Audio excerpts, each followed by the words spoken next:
Hello everyone and welcome to my channel. My name is Sarah, and between early September and early December I was losing weight on a plant-based diet. I lost 17 pounds in 3 months by eating low calorie density plant foods and not counting calories or restricting portions.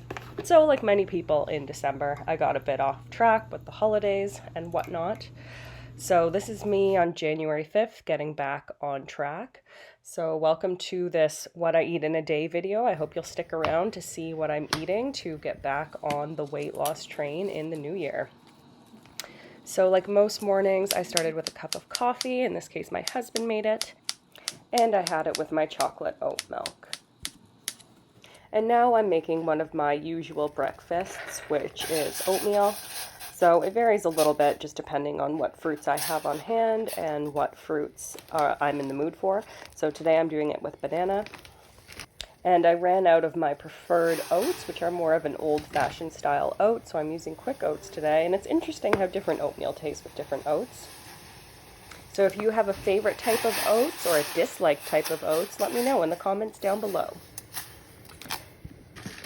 So I added some cinnamon for flavor there, and now I'm just adding some frozen blueberries because I just didn't have any fresh blueberries on hand today.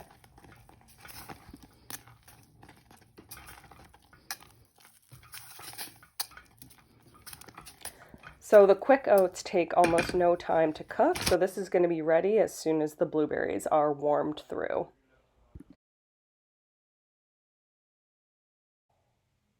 So I decided to top my oatmeal with some ground flax seeds today, which is a great option for a healthy fat source. So that is my simple, healthy breakfast.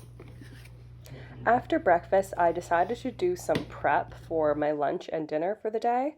I find prepping stuff as ahead is a great way to stay on track with my meal plan. So I'm roughly chopping up some mushrooms here that I'm going to be using for my dinner, which is going to be a taco salad night. And now I'm slicing up some mushrooms for my lunch, which is going to be a starch and a veg dressed with a mushroom gravy. So I'm putting these mushrooms in a nonstick frying pan that has a bit of water in it, and I'm going to cook the mushrooms up. So the starch that I'm going to be having with my lunch is mashed potatoes. So I've grabbed a very large russet potato out of the fridge. I pre-cooked this russet potato in the oven, so it's already fully cooked from a prior day. You can pre-cook your potatoes however you like. Steamed potatoes probably work better for mashed potatoes than baked ones, but this ended up working out just fine. So I threw those in a bowl to mash them up. They were pretty dry, so I added some plant milk, some unsweetened plant milk, just to give them a bit of moisture.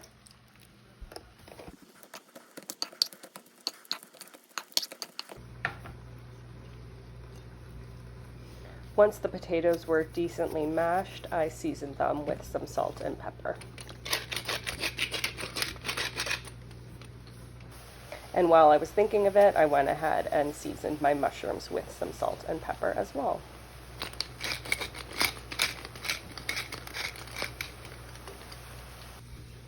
So the vegetable that I decided to have with my lunch is this sad old cabbage that was just hanging out in my fridge.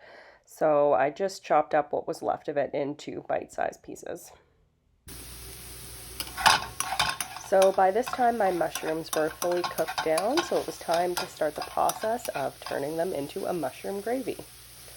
So to do this, I added a little bit of all-purpose flour to the pan and then just stir it around a bit and let it sit for a bit so that it cooks off the sort of raw flour taste. So now to season my gravy, I'm adding a little bit of rosemary, a little bit of garlic powder,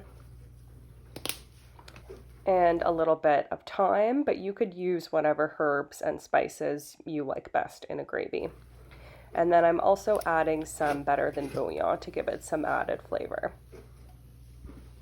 So once all your seasonings are in the pan, the next step is to just add water and mix it in until you get the desired consistency for your gravy.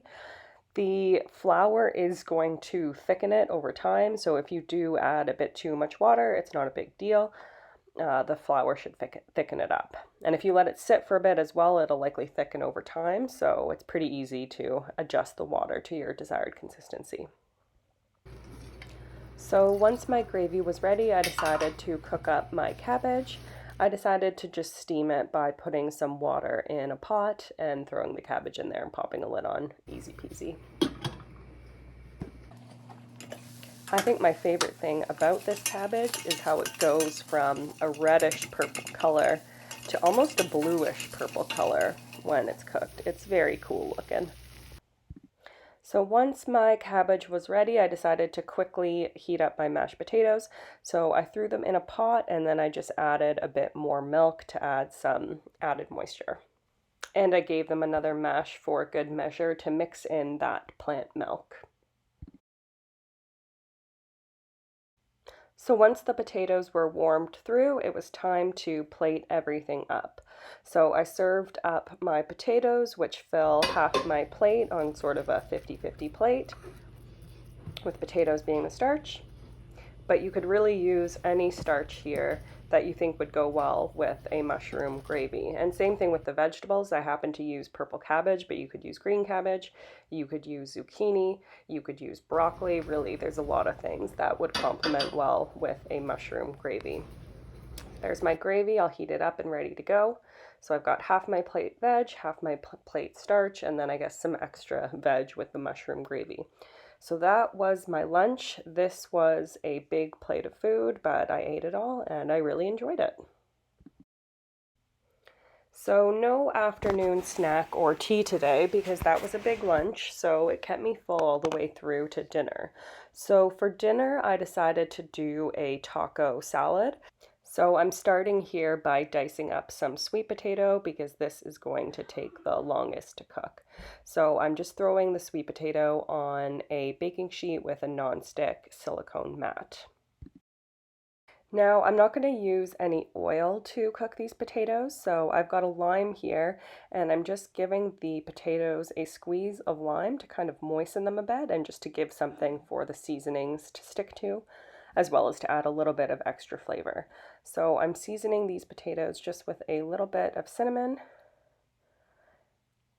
and then with a bigger sprinkle of chili powder. I'm not going to be adding any salt or pepper because my baby's going to be having these potatoes, but you can add salt and pepper if you like those things as well. So I'm just giving them a mix and then spreading them out on a baking sheet, and then they are going in the oven at 375 degrees for about 35 minutes.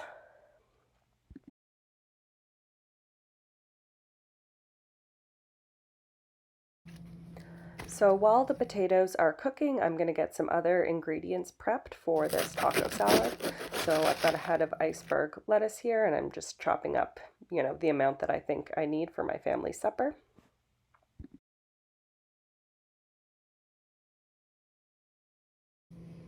The next vegetable that I'm prepping up is some bell pepper. So I'm just dicing up a yellow and a red bell pepper. You can use whatever bell peppers you like. And when I'm doing a taco night prep, I often just like to put everything in Tupperwares right away rather than in serving bowls, just so if there are any leftovers, it's easy to put them away in the fridge when you're done. So once the sweet potatoes are fully cooked, I'm just putting them in a bowl so that they're ready for taco night. And I don't mind having sweet potatoes that aren't warm if I'm doing a taco salad. So this is the sort of thing that you could prep ahead if that works better for you. So I chopped up some tomatoes there once again as a topping for the taco salad. And now I'm starting to prepare what will be the taco meat. So these are the mushrooms that I roughly chopped up earlier just so they would fit into my food processor.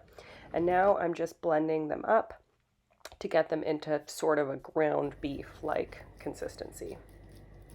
So I'm going to cook these down in a non-stick frying pan, and at this time I decided that this was a good opportunity to add in some healthy veg, so I grabbed some frozen spinach and threw that in there. So now I'm adding in a cup of cooked lentils, which form the bulk of what is the taco meat, and I'm just mixing in the mushrooms and the spinach and cooking everything down. Now to season this mix, I'm using a little bit of my favorite salsa. And the mixture seemed a little bit dry at this point, so I also added a little bit of water before mixing in that salsa. So once the salsa was mixed in, I removed a portion of this for my baby to eat before adding any further seasonings.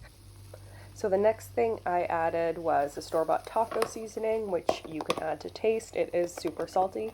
So add the amount that works for you or use your own taco blend that you like.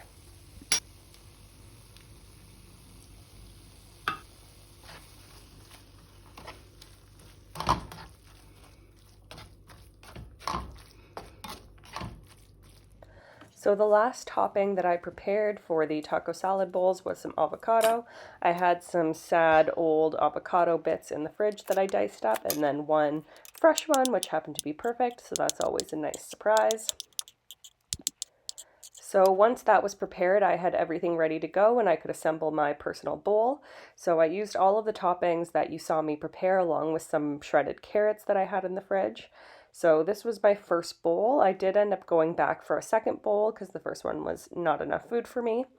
And then that did keep me full all evening, so I didn't have any snacks on this evening. So thank you so much for joining me today for this video. Please like or subscribe and stick around if you want to see what I'm eating as I continue on my weight loss journey with a goal to lose 30 pounds total. Thanks for watching.